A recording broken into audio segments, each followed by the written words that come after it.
உங்க கருத்துப்படியே நான் வரேன். நீங்க ஒரு இந்து, நீங்க வணங்குவது கிறிஸ்து. நீங்க கிறிஸ்தவர் ஆனால் இந்து. அதெல்லாம் இருக்கட்டும். ஆனா அந்த கிறிஸ்து இந்துவா?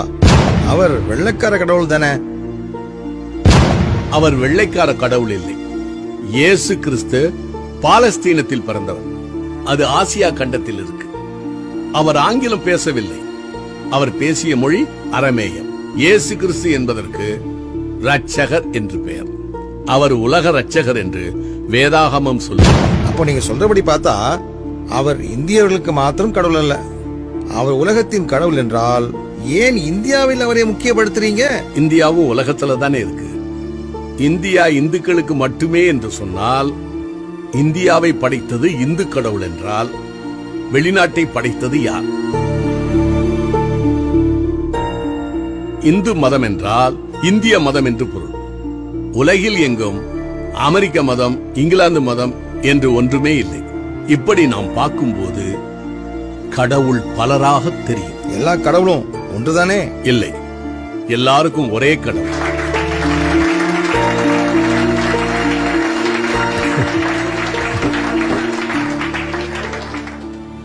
உங்க பெயர் கிறிஸ்தவ பெயரா தெரியலையே. உங்க அப்பாவுக்கு நீங்களா பேர் வச்சீங்க?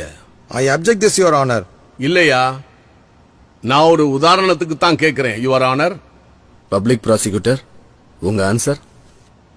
என்னங்க நீங்க பேசுறது குதர்க்கமா இருக்க. அப்பாவுக்கு புள்ள எப்படி பேர் வைக்க முடியும்? அதேதான் நானும் கேட்கிறேன். கடவுளுக்கு மனிதர் பெயர் வைக்க முடியாது. நீங்கள் சொல்லுகிற பெயரெல்லாம் மனிதன் கடவுளுக்கு வைத்த பெயர். இயேசு என்று பெயரிடுவாயாக என்று பிதாவின் இடத்திலிருந்து கட்டளை வந்தது.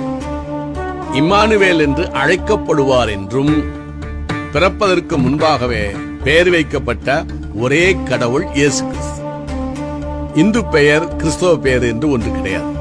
மனிதனோ முகத்தை பார்க்கிறான், கடவுளோ இருதயத்தை பார்க்கிறார்னு பைபிள் சொல்லுது. என் பெயர் சிவஞானம். சிவம் என்றால் அன்பு.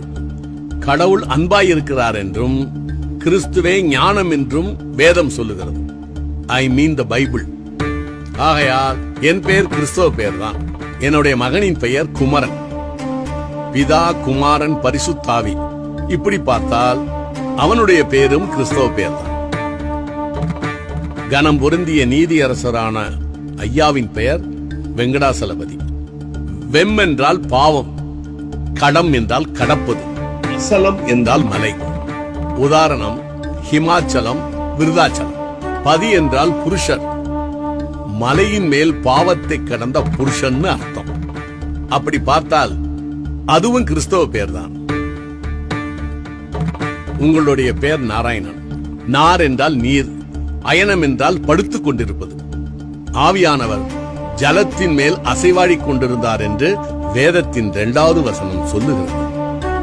நாராயணன் என்றால் பரிசுத்த ஆவி என்றும் அர்த்தம்.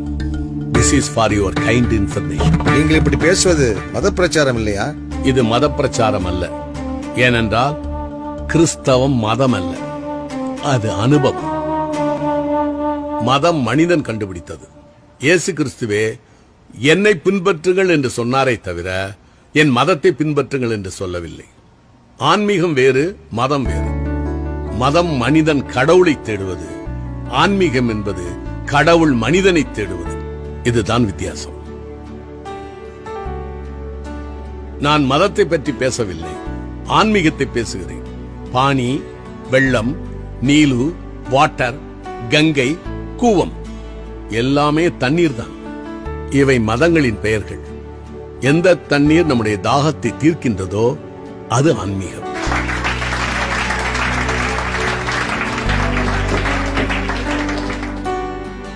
சத்தியம் ஒன்றுதான் இருக்க முடியும். அந்த சத்தியம் என்ன என்று அறிந்த பின்பு இந்த உலகத்துக்கு சொல்ல வேண்டும் என்பது கடமை. சுவிசேஷம் விதைப்பது என் மேல் விழுந்த கடமை. அதை விதைக்காவிட்டால் எனக்கு ஐயோ என்று என்னுடைய வேதம் சொல்லுகிறது.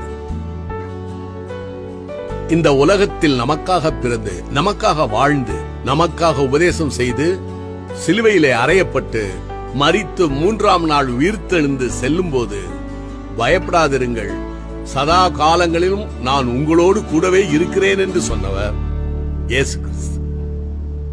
எஸ்கியூஸ் மீ சார், இயேசு கிறிஸ்து மட்டுமல்ல, முருகப்பெருமானும் சொல்லியிருக்கார், யாம் இருக்க பயமேன். You are right sir. ஆனா ஒரு சின்ன வித்தியாசமும் இருக்கு. யாம் இருக்க பயமேன் என்று சொன்ன முருகப்பெருமான் கையில் வேல் இருக்கிறது.